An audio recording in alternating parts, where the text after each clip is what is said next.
Hello Indie Game Fan, 2022 belonged to Elden Ring, where it's a high bar but there are some other smaller Souls-likes and grimdark titles that you might like, beginning with Watcher Chronicles, one that does not look like a Souls-like game at all due to the colourful visuals, but it is exactly the variety that makes it of interest. You're adventuring through Purgatory, which has been invaded by a group of creatures known as the Watchers, having to of course slay them to prevent them from transforming the land into a new hell, where it does have the signature Souls-like combat, but it's a little bit more fast-paced and forgiving.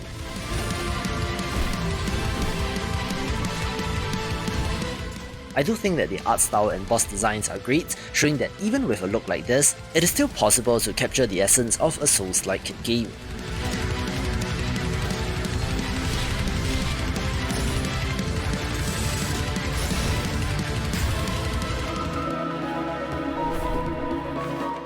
You might not expect to see this title here, but Tunic might have pulled the wool over all our eyes in that while it might seem like a 2D Zelda-style action-adventure game at first glance, it might actually have more Souls-like influences.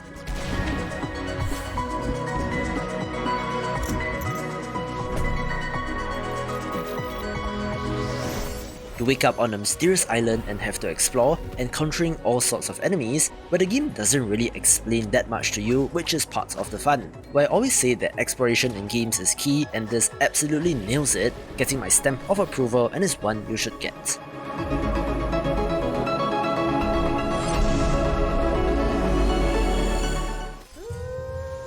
From the abyss, the sentient being is born, to save our realm from the corruption's thorn. The land of mystery lies there to explore, strewed by the storms, the evil, and more. A title that you might have missed is The Serpent Rogue, where, just a quick aside, I've included some games from other non-Souls-like genres in this video, as long as they meet the grimdark theme, where this is an action-adventure exploration title that is interesting to say the least. You play as a plague doctor exploring a forgotten land, where alchemy and brewing potions is central to all of this, with some very light combat elements but with a fun transformation mechanic, and is one of those okay and interesting titles of the year, but perhaps not in the must-play category. Meet friends on the way, pet, play, and tame. Who knows, you might become one and the same. Your moment has come, and the end is nigh. It's time to leave and reach mountain high. Restore the balance. Don't let evil grow. Join the Warden in the world of the Serpent Rogue.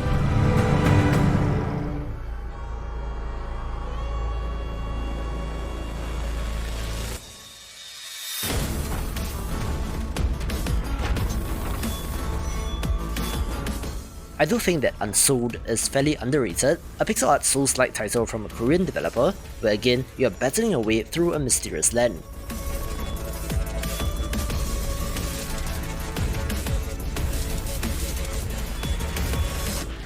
The combat and action is the main highlight here, where it is all about timing and counter-attacks, as well as using the environment to your advantage.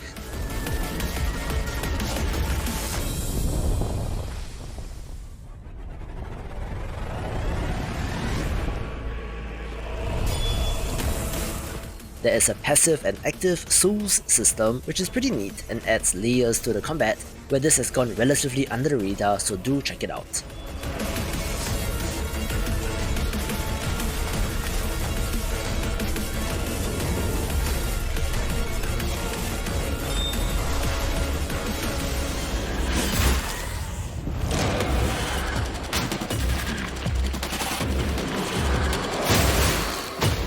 Another title that was pretty hyped was Loot River, one that, most curiously, mixes Souls-like combat with a sliding puzzle game of all things.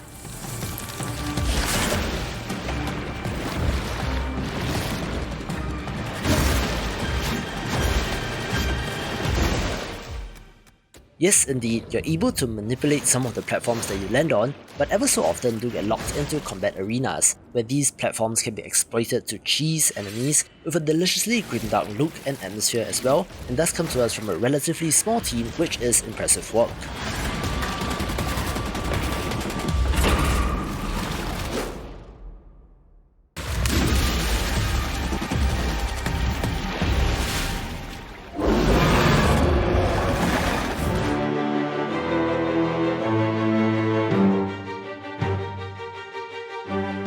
You might have forgotten that Salt and Sacrifice released this year since it is squirreled away on the Epic Games Store on PC, where this is the follow-up to the excellent Salt and Sanctuary and does feel rather similar.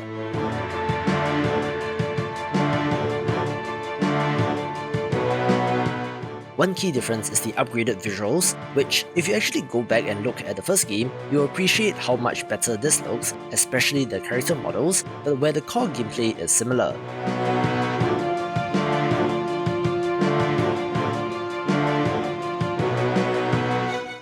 The key difference is that you're hunting bosses known as mages, who can actually escape battle and travel from one location to the next, rather than being confined to a boss room. So it's a little bit more like Monster Hunter in that way, but the variety in builds and character classes, just like the original, gives this plenty of replayability.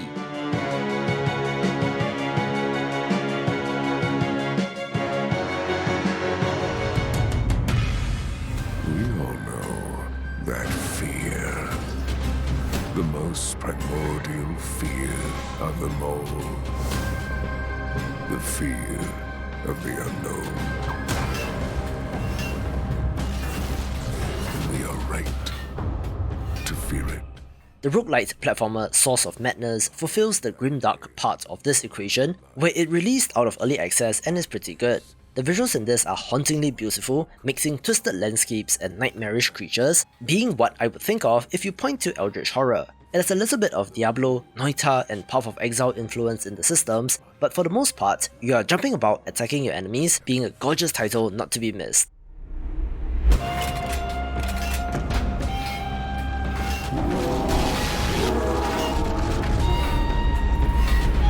Find the source of madness. Stop what is to come. You thought you knew his story. The greatest of all Greek warriors. Hero of the Trojan War. You are the next one. Who fell prey to the infamous arrow. But where the myths fall silent, these legends begin. I will fight for you. At first glance, Achilles Legends Untold looks like a Diablo-style action RPG, but in fact there is a stamina-based combat system that tilts it more towards a Souls-like, although it does look awesome from an isometric perspective. As the title proposes, you play as Achilles, where these are the untold stories beyond the Trojan War which people are familiar with, where a hero battles against mythical monsters and humans alike in order to get to Ares, the god of war, where it did have a little bit of a rocky launch, but things seem to be going well in early access. Achilles, the hero that escaped death itself. A deed even he couldn't manage without help. My help.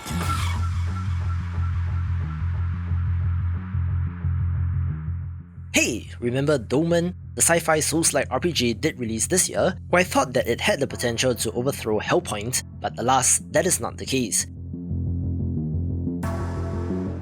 You are exploring an alien world known as Revion Prime, sent to gather shards of a crystal known as Dolmen, where of course horrendous aliens stand in the way. There are ranged weapons that are overpowered compared to melee, so there are balancing issues, but it's always interesting to see a sci-fi entry, and who knows, maybe FromSoft might take a swing at it someday.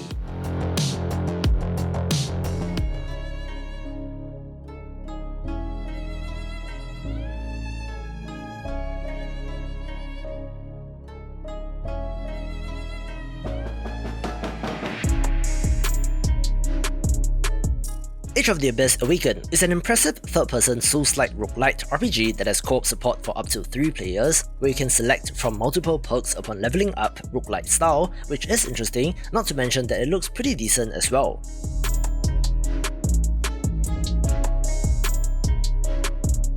However, one cause of concern is that it released in early access in June, with the last update being a small patch in July, and I don't know what's going on with the game since then, so I'll help you keep an eye on it, so do subscribe to the channel and I'll let you know if there are significant updates or if it gets to a 1.0 release down the line.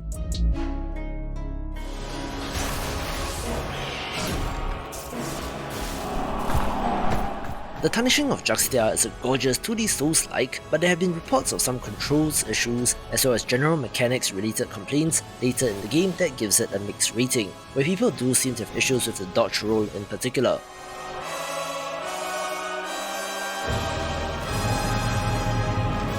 However, I do still think that there's something here if you love the genre, since while the exploration isn't that satisfying, the monstrous boss designs are awesome, but you just need some time to wrap your head around the combat mechanics.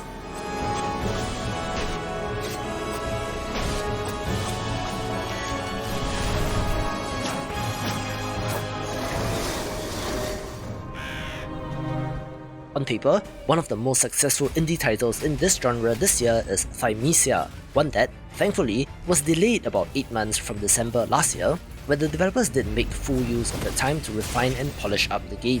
You play as a Corvian character with the ability to bend the plague to your will, fashioning it into various weapons. You can also transform into a bird, and of course, the Gen bosses are awesome, coming to us from a Taiwanese studio, so it's interesting to see games like this from all over the world.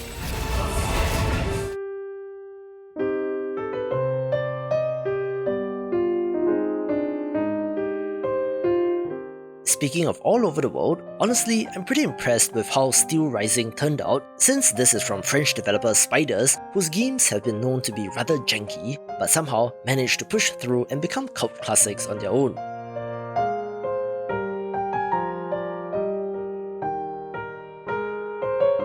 This is surprisingly well put together, set in an alternate history French Revolution, where King Louis XVI now has mechanical automatons under his command, where you play as an automaton warrior yourself, sent to take out the king, where the mechanical designs are pretty awesome with good combat as well.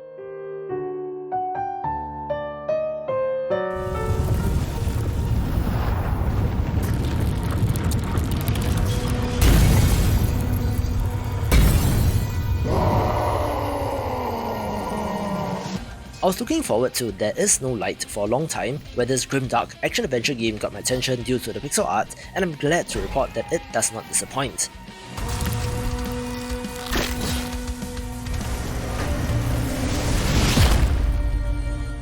You play as a man delving into the abyss to search for his child, who was taken away by the mysterious Church of the Hand, where in the way are of course a bunch of eldritch monsters, where if you had enough of Souls-likes and want something a little bit different, there is no stamina system here, but the combat is still a challenge and does require some elements of timing your dodges and attacks.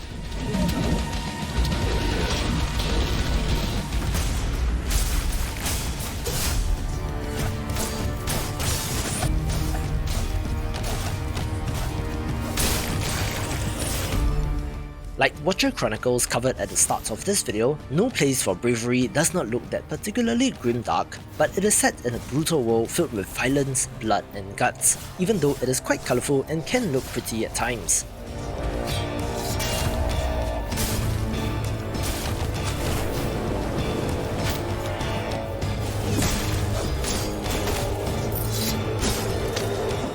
You play as a grizzled veteran warrior, crossing the land in search of his missing daughter and to atone for his sins, but if you enjoy visceral combat, this is one to get, although there were reports of bugs at launch, which I'm not sure have been fixed.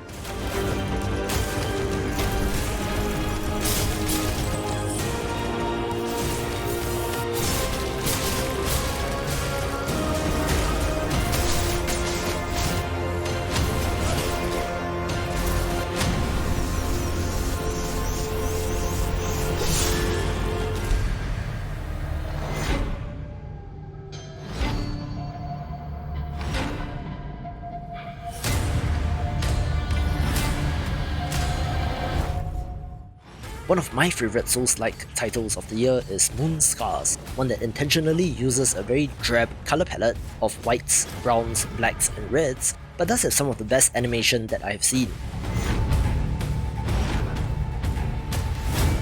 It is very grimdark, we are battling against the darkness, and comes to us from developer Black Mermaid, who are a very small team which is impressive, so I cannot wait to see what's next from them.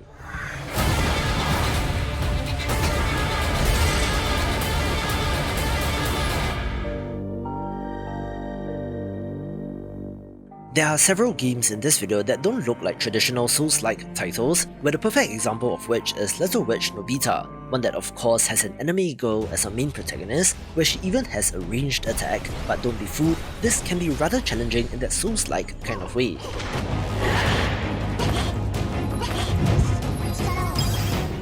You have to dodge roll, and there is an interconnected dungeon with shortcuts, but where it is lacking is perhaps in the build variety department, where you will not have the range of something like Elden Ring for example, but it's pretty neat and different, which makes it worth a play.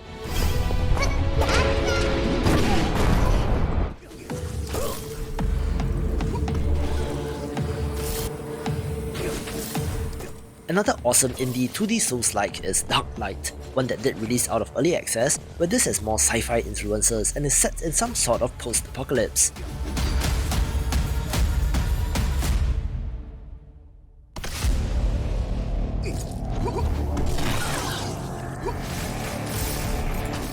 In addition to the fantastic action and weapon variety, structurally, the game is more ambitious as well, where there are different factions that you can join and different quest lines to advance as a result.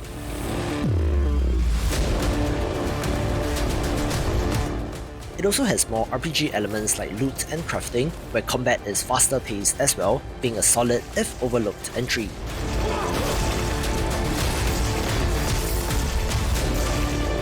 Yes, indeed. It is called Nostalgaia, where the... No story! This is the gameplay trailer! I really like what the developers have done with The Last Hero of Nostalgaia, where they added humour to the Souls-like genre, which is a unique combination that they have gotten to work really well. The trailer does set the tone for the game, where 3D humans have turned into 2D sprites and you have to reverse that, with the twist being that you are a pixel person yourself. Critically, the core gameplay itself is great, which makes the game as a whole work, so definitely play this if you love the genre. You are the hero!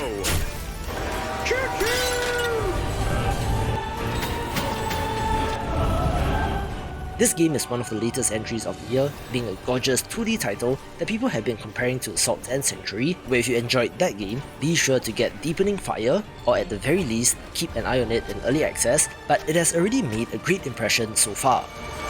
I would say that the Souls-like has had a better year than Metroidvanias in 2022, where you can watch this video for more upcoming games to look forward to.